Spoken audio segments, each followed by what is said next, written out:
And I have to say, I had a moment of thinking, Si Mbretëri e Bashkuar prej më shumë se disa vitesh tashmë, ne kemi investuar në bursat e sigurisë kibernetike, Gathering, dhe kemi dërguar një grup të vogël njerëzish në Mbretërinë e Bashkuar për t'u trajnuar mbi sigurinë kibernetike. Ndërsa shohim mënyrën se si po zhvillohet ky rajon, ne po shohim gjithashtu edhe rreziqet që rriten. Siç sapo përmendën miqtë tanë, çështjet rreth parlamentit javën e kaluar. Pra, këto incidente kanë rëndësi. Ato cënojnë besimin te zgjelësit, ato ndërpresin shërbime thelbësore, ato ekspozojnë të dhëna të ndjeshme dhe ne kemi parë këto jo vetëm në këtë rajon, por natyrisht edhe më gjerë. Pra, është në interesin ton të punojmë dhe t'ju ndihmojmë të zhvilloheni si partner elastik në këtë fushë. Balkans being quite important in all of this.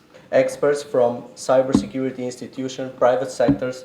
Autoriteti Kombëtar i Sigurisë Kibernetike mbetet plotësisht i përkushtuar për të forcuar bashkëpunimin me rajonin, partneritetin ndërkombëtar dhe sektorin publik e privat, me qëllim rritjen e ndërgjegjësimin, gatishmërinë dhe sigurinë e rezistencën ndaj këtyre kërcënimeve kibernetike në zhvillim. Vetëm përmes këtij partneriteti dhe koordinimit, ne mund të trajtojmë në mënyrë efikase sfidat gjithnjë më komplekse të kësaj hapësire kibernetike. Ngjarje të tilla luajnë një rol të rëndësishëm në forcimin e bashkëpunimit dhe ndërgjegjësimit të komunitetit më të fortë e të sigurt kibernetik në mbar këtë rajon.